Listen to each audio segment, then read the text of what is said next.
And we move on to ordinances then. The first ordinance is 10-18, ordinance to amend the Farragut zoning ordinance, Chapter 4, Section 22, sidewalks and other pedestrian facilities to require sidewalks or walking trails on all commercial streets and to have internal connectivity.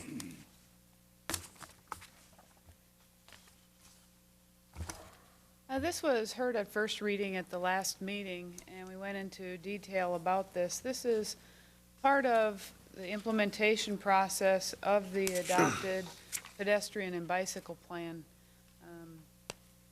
To date, most of our new developments have been doing this already, and what this does is just clarify the requirement for connecting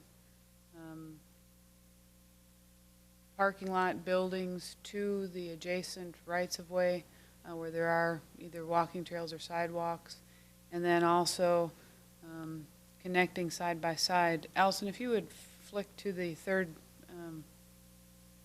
that one.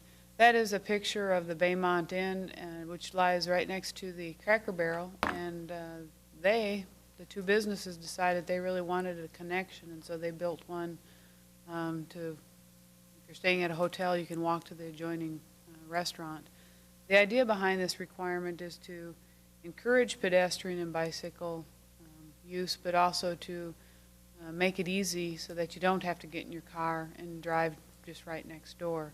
The next picture is of the Best Buy, and you can see the sidewalk that connects from the parking lot to Parkside Drive. And then the following pictures is at the Nukes Center there, where it again connects the development to the Parkside Drive sidewalk, which ties into our overall walking trail system. The Planning Commission recommended unanimously approval of Ordinance 1018, and staff also recommends approval of this ordinance.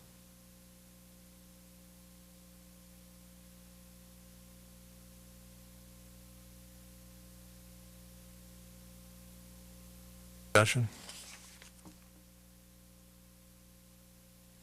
Well, I really salute the town and Ms. Hawk in being proactive in trying to make the town more pedestrian friendly and bicycle friendly. I think that's a wonderful objective.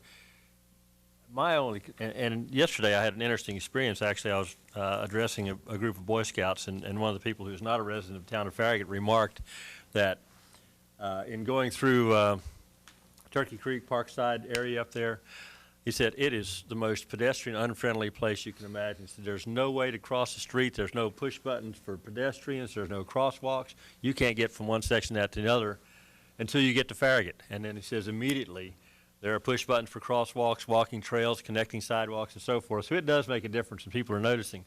My only concern about this is the burden that it places on the businesses and people wanting to develop in town. And how do we address that, and what kind of an impact do you anticipate this will have financially? We have not addressed that to date. Folks have been doing it for the last several years. That's why all the new developments already have it. It's actually on Parkside Drive. You actually see the need more because the system's kind of already in place. When you're out in the hinterland, I guess for lack of a better word, it's not so easy to see the need because you only have parts of the jigsaw puzzle put together rather than pretty much the jigsaw.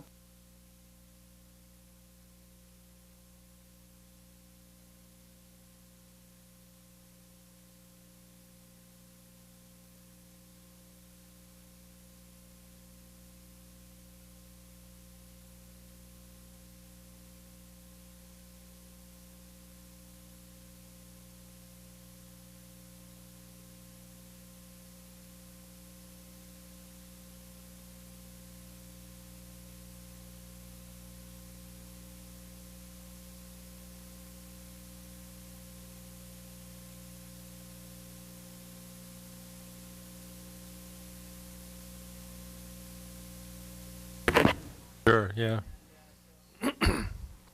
Cost is, if you have your crews already out there pouring concrete and doing work and doing sidewalk work internally, your economies of scales probably drops that price down.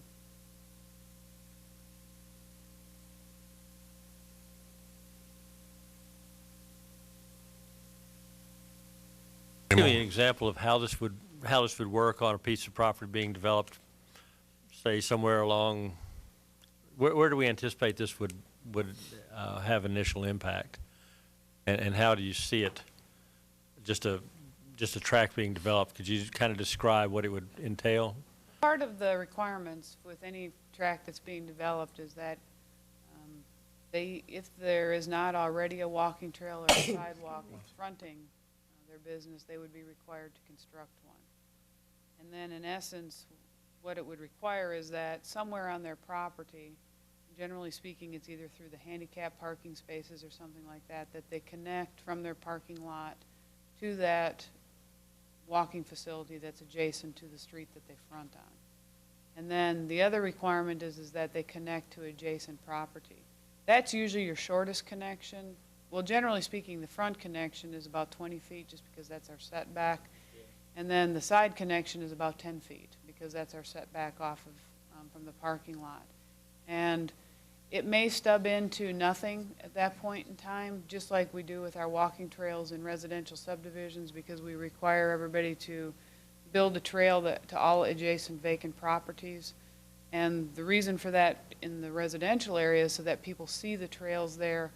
They anticipate that someday there will be a connection, and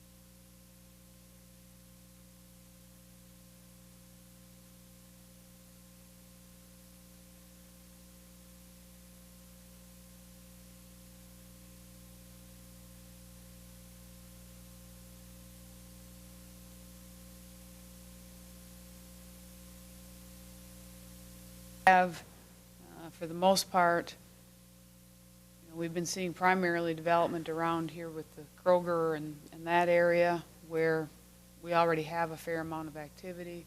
And then also on Parkside Drive, where you're going to see some concern possibly is where we don't have the complete networks in place.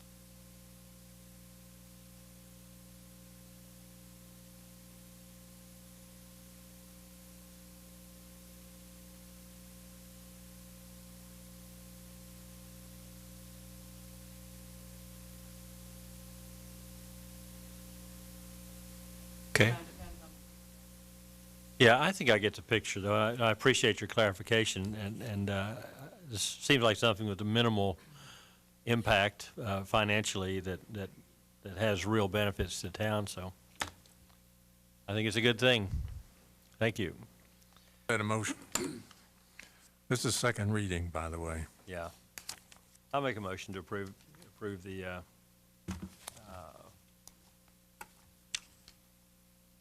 ordinance 1018. Second it. All in favor, say aye. Aye. Any opposed? Next item is first reading on ordinance 10-19, ordinance to amend the Farragut zoning ordinance, Chapter 7, Chapter 4, Section 20, parking and loading to establish bicycle parking requirements. This again is an ordinance before you that's triggered with the adopted pedestrian and bicycle plan that was adopted earlier 2010. And part of Goal 7 of the pedestrian and bicycle plan states, promote the town as being bicycle friendly for all types of bicyclists. That really means for people who feel very comfortable riding with traffic, and those of us that are more recreational bicyclers that don't feel comfortable riding with traffic, we want separated trails. But following are the applicable objectives of Goal 7, and it says provide facilities needed for bicyclists and promote and encourage bicycling for both recreation and commuting. That follows then with the applicable strategy of require bike racks as part of new developments and or redevelopments.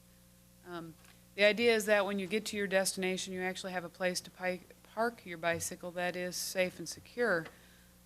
As part of the town center district, when we created that district, we did a fair amount of work looking at what bicycle requirements should be. I worked with Kelly Seegers, who is the bicycle coordinator with the TPO, and what we came up with was one bike parking space per 5,000 square feet of gross gross square footage of the building. And we felt that since we had that already in one zoning district, that it was appropriate to make that a blanket requirement. To date, we have had, most folks, when they come in with their site plans, we ask them to consider adding bicycle parking. And to date, we've had a lot of folks add bicycle parking because they see the need for it. And one of the reasons you want to separated bicycle parking, because when somebody does bicycle, you don't want them chaining their bike to a handicap parking sign, because that could be in the way of a handicapped person that is trying to maneuver around the sign. You don't want them to chain to, for example, if you have an outdoor seating area with a restaurant with a little fence around it, they don't want their fences damaged and that type of thing. And this provides for the requirement. You're going to go the first slide. There are a wide variety of bicycle racks that you can do. This, for example, is a bike rack. It actually holds 4 bikes. Now, the way this particular person chained their bike up to it, you can only do 2, but it's actually designed to hold 4 bike racks.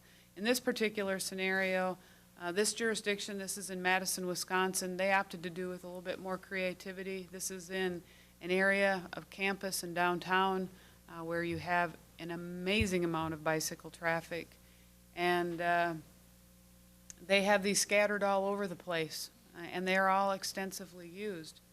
The next picture, actually that's in the town of Farragut. That's behind Firehouse Subs there in the Brooklawn development, the Kroger area. That is a bicycle rack for 10 bicycles. As you can see, it's actually not a very big structure, but it does provide for a safe and secure place for someone to secure their bikes. That is behind Firehouse Subs, and what you're seeing behind is the walking trail.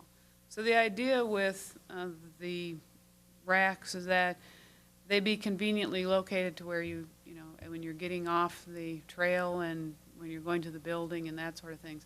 This particular rack is in front of the town hall. It is for 2 bicycles. The next picture is an example of this is Scranton, Pennsylvania. The city has opted to that when there be bike racks that they use their brand on there.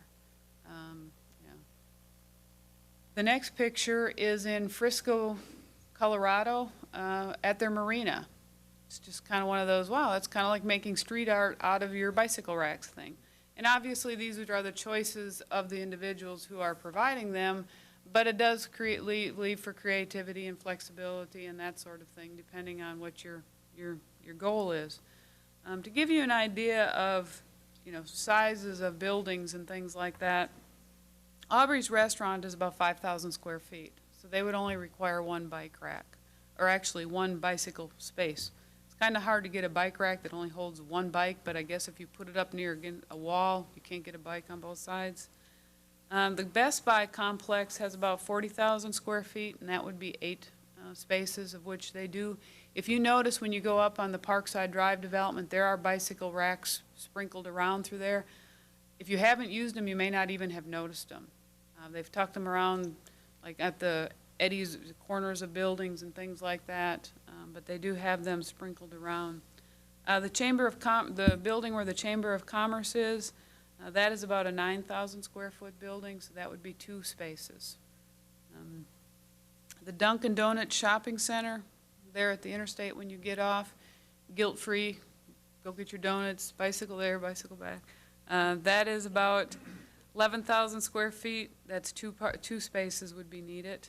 The First Tennessee Bank and Parkside Drive is about 5,000 square feet again, so that's 1 space. Gander Mountain has 66,000 square feet, so that would be 13 spaces. The Walgreens, about 15,000 square feet, and so that'd be 3 spaces. And then the large 5-story building is 100,000 square feet, and that would be 20 spaces.